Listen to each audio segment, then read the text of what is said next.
आपण पाहत आहात महाराष्ट्रातील number 1 channel action Maharashtra news.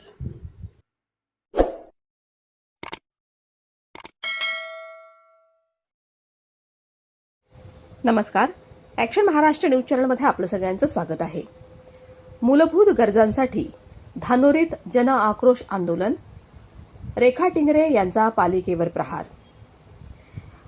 प्रशासकीय अनास्था आणि लोकप्रतिनिधींच्या डोळेझाक वृत्तीचा फटका सहन करणाऱ्या धानोरी रोहगावच्या जनतेचा संयम अखेर सुटला।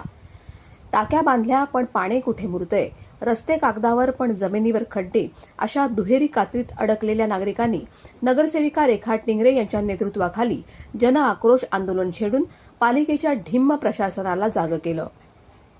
प्रभाग क्रमांक 1 मध्ये कोट्यवधी रुपये खर्चून पाण्याच्या टाक्या उभारल्या आहेत, मात्र या टाक्या अद्यापही रिकाम्याच आहेत। त्या का? आणि लोहगाव, धानोरी, पोरवाल रोड, साठेवस्ती, कलवड, खंडोबामाळ आणि मोझेनगर या भागाला तहानलेलं व्याकुळ का ठेवलं जात आहे, असे जळजळीत सवाल यावेळी करण्यात आले। टँकर माफियांचे खिसे भरण्यासाठीच पालिकेचे अधिकारी मुद्दामहून पाणीपुरवठा रोखत आहेत, असा खळबळजनक आरोप रेखा टिंगरे यांनी यावेळी केला। सामाजिक कार्यकर्ते चंद्रकांत टिंगरे यांनीही प्रशासनाच्या धोरणावर कडाडून टीका केली। ते म्हणाले की नागरिक कष्टाचा पैसा ओतून करोडोंची फ्लॅट विकत घेतात, पालिकेला भरमसाठ कर देतात, पण त्या बदल्यात त्यांना मिळतात केवळ अपूर्ण डीपी रस्ते, साचलेले गटारं, अंधारातले खांब। आणि जर मूलभूत सुविधाच मिळत नसतील तर जनतेने कर का भरायचा? आयुक्तांना वारंवार निवेदन देऊनही जर प्रशासन हलत नसेल तर केवळ आंदोलन नसून हे भविष्यातील मोठ्या संघर्षाची ठिणगी आहे, असा इशाराही त्यांनी दिला। दरम्यान अखेर आंदोलनाची तीव्रता आणि नागरिकांचा संताप पाहून पाणीपुरवठा विभागाचे उपअभियंता रवींद्र पाडळे यांनी घटनास्थळी धाव घेतली। पाण्याची समस्या तातडीनं मार्गी लावू, नवीन नळ जोडणीसाठी प्रशासकीय सहकार्य देऊ, असं आश्वासन दिलं। यावेळी पथविभागाचे अधिकारीही उपस्थित होते। पोरवाल रस्ता येथील जुन्या जकात नाक्यावर झालेल्या या आंदोलनात सोसायट्यांमधील नागरिक, महिला आणि ज्येष्ठ नागरिक मोठ्या संख्येने सहभागी झाले होते। Action Maharashtra news, Pune. आंदोलन घेतलेलं आहे या ठिकाणी। आज या ठिकाणी संपूर्ण प्रभाग क्रमांक 1 साठी जन आक्रोश आंदोलन घेतलेले। त्यातला महत्त्वाचा विषय प्रभागातील जनतेला, विशेष करून लोहगाव परिसराला रोज पाणी मिळालं पाहिजे। त्यांच्या हक्काचं पाण्याच्या टाक्या तयार आहेत पण पाणी देत नाही, त्याचं काय कारण आहे? त्यासाठी आम्ही प्रशासनाला जाब विचारतोय। लोकशाही मार्गाने हे आंदोलन करत असताना डीपी रस्ते अर्धवट आहे। भारत माता रोड ते डी.वाय. पाटील कॉलेज पर्यंत जो डीपी रस्ता आहे तो पूर्ण करण्याची मागणी। त्याचप्रमाणे फायनान्स चौक ते काशीगंगा तो देखील डीपी मार्ग तो पूर्ण करण्याची आमची आज या ठिकाणी मागणी। ही विशेष करून लोहगाव परिसरामध्ये ड्रेनेजची अर्धवट कामं आहेत, त्याचप्रमाणे पाणी पुरवठ्याच्या इंटरनल लाईन्स राहिलेल्या आहेत। आपल्याला पाण्याची टाकी मंत्रांची शेजारी पाण्याची टाकी तयार आहे, परंतु ती आज चालू करतो, उद्या चालू करतो, परंतु आज उन्हाळा आहे। आज खऱ्या अर्थानं माझ्या सोसायटीतल्या बंधू भगिनींना असं लाखोचा म्हणजे टँकर या ठिकाणी पाणी पुरवठा त्यांना पैसे देऊन घ्यावं लागते। त्यासाठी आपलं खऱ्या अर्थाने हे जनतेचं आंदोलन, आणि आपण पाहत आहे की हजारोच्या संख्येने या ठिकाणी लोक रस्त्यावर उतरलेले। या आंदोलनाला जाहीर असा पाठिंबा माझ्या सर्व प्रभागातील मायबाप जनतेने दिलेला आहे। आणि म्हणून माझ्या प्रशासनाला विनंती की आयुक्तांना लेखी स्वरूपात पत्र दिलेले या ठिकाणी ड्रेनेज विभागाचे, त्याचप्रमाणे पाणी पुरवठा विभागाचे, रोड विभागाचे अधिकारी येणार आहेत, त्यांना देखील आम्ही लेखी स्वरूपात निवेदन देणार आहे। त्या परिसरातले महत्त्वाचे आहेत, रोज पाणी दिलं पाहिजे, रस्ते झाले पाहिजे, आपल्या परिसरातले ड्रेनेज लाईन झाले पाहिजे, बेसिक सुविधेसह ट्रॅफिक मुक्त प्रभाग आमचा करण्यासाठी यासाठी आम्ही आज हे आंदोलन पुकारलेलं आहे। आणि नक्कीच मला विश्वास आहे की या आंदोलनाच्या माध्यमातून माननीय आयुक्त साहेब येत्या काळामध्ये एक चांगल्या प्रकारे हे प्रश्न या ठिकाणी आणि लवकर प्रश्न सुटतील याचा मला विश्वास आहे। आपण या जन आक्रोश आंदोलनामध्ये अनेक विषय घेतलेले आहेत, सर्व विषय मार्गी लागतील का? नक्कीच। ज्या प्रकारे बेसिक महत्त्वाच्या सुविधा, पाणी प्रभागातल्या माझ्या जनतेला मिळालं पाहिजे, रस्ते झाले पाहिजे, या परिसरातली वाहतूक सुरळीत होण्यासाठी ज्या बेसिक सुविधा, रस्ते, पाणी, लाईट्स आणि संपूर्ण परिसरामध्ये आज आपण पाहतोय की लोहगाव, खंडोबामाळ असेल, डी.वाय. पाटील परिसर रोड असेल, मोझेनगर असेल, लिंबाळकर नगर असेल, साठेवस्ती असेल, या परिसरामध्ये ड्रेनेजची अनेक कामं आपली अर्धवट राहिलेली आहे। त्यामुळे ही ड्रेनेजची सिस्टीम देखील पूर्ण प्रकल्पाच्या माध्यमातून ड्रेनेज सिस्टीम पूर्ण करण्यासाठी देखील हा आमचा 100% या ठिकाणी प्रशासनाला या ठिकाणी मेसेज देण्याचा प्रयत्न आहे की ही जी काय कामं आहे ती लवकरात लवकर मार्गी लागावं. या परिसरातला संपूर्ण प्रभाग क्रमांक 1 मधला म्हणजे की आपल्या स्वच्छतेवरती कचऱ्याचा देखील प्रश्न लवकरात लवकर मार्गी लागला पाहिजे. त्यासाठी 100% सगळ्या मागण्या आमच्या पूर्ण करण्यासाठी आम्ही आयुक्तांना हे निवेदन दिलेलं आहे ऑलरेडी. याचा पाठपुरावा करून आपण लवकरात याबाबत लवकर सभागृहात प्रश्न विचारला होता का याबाबत? नक्कीच रस्त्याच्या बाबतीत पत्र दिलेले साहेबांना, स्वतः जाऊन भेटलेले निवेदन देखील दिलेले. ज्यावेळेस निवडून आल्यानंतर लगेचच आयुक्तांना ज्या महत्वाच्या बेसिक आपल्या प्रभागातले विषय रस्ते, पाणी, ड्रेनेज लाईन त्या संदर्भात पत्र दिले आणि नक्कीच सभागृहात देखील याच्या बाबतीत बोललं जाईल. परंतु हे विषय मार्गी लावण्यासाठी मोठ्या प्रमाणात बजेट कमिशनरच्या बजेटमधनं, आमच्या बजेटमधनं या परिसरामध्ये कोटीचं बजेट या ठिकाणी रस्त्यांना, पाण्याला, लाईनला सगळ्याला आलेले.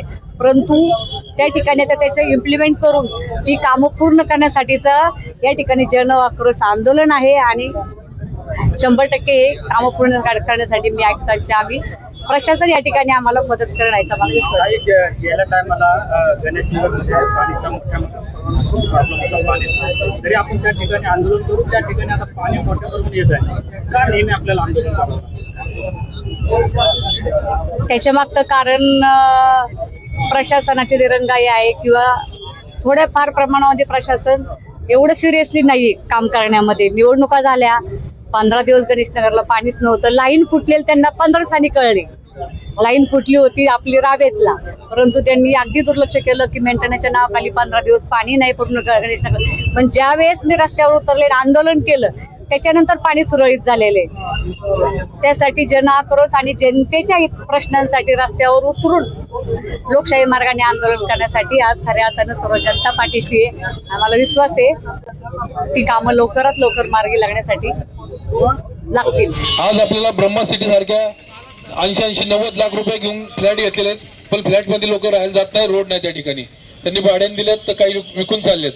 म्हणजे ही समस्या जर अशीच वाढत चालली तर अवघड परिस्थिती निर्माण होईल आणि हे आज सोनेरी नगरी असलेली नगरी वेगवेगळ्या पद्धतीने पुढे जाईल. पण आपल्याला हे होऊन द्यायचं नाही. ह्या ठिकाणी आम्हाला रस्ता फायनान्स चौकचा पहिला चालू करून द्या.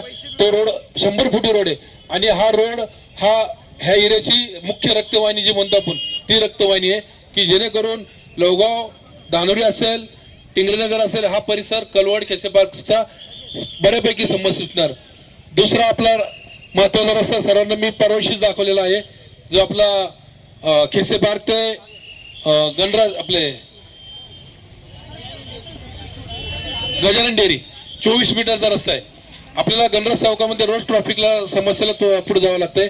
त्या ठिकाणी शेतकरी द्यायला तयार आहेत.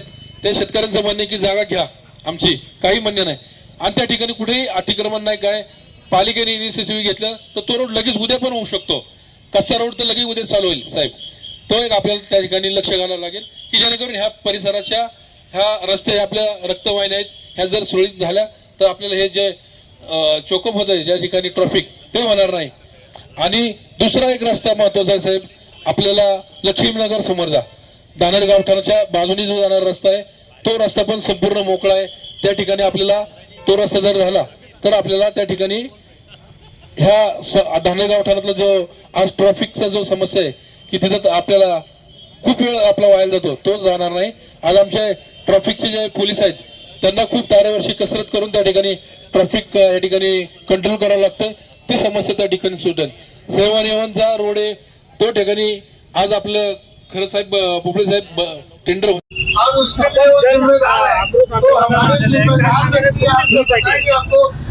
जसं आज तुम्ही बघताय इथे रेखाताई टिंगरेंनी जन आक्रोश आंदोलन आयोजन केले, ते ऍक्च्युली जन आक्रोशच आहे. हे आंदोलन ड्रेनेज, वॉटर लाईन, रोड त्या बेसिक अम्युनिटीसाठी आहेत. आपण आज राहतो पुण्यासारख्या मेट्रो सिटीमध्ये. मेट्रो सिटी म्हणायला पण लाज वाटण्यासारखी अवस्था आहे आमची. ना ड्रेनेज या बेसिक अम्युनिटीज, जसं की ड्रेनेज नाही, लाईट नाही, पाणी नाही, कुठल्याच गोष्टीची सुविधा नाही. आणि जेव्हा मी माहिती अधिकार टाकला होता RTI अंतर्गत PMC मध्ये, बिल्डरनी जेव्हा आमचे हात वर केले की हा सगळा PMCच्या अंतर्गत येतो कार्यक्रम, तेव्हा आम्ही RTI टाकली.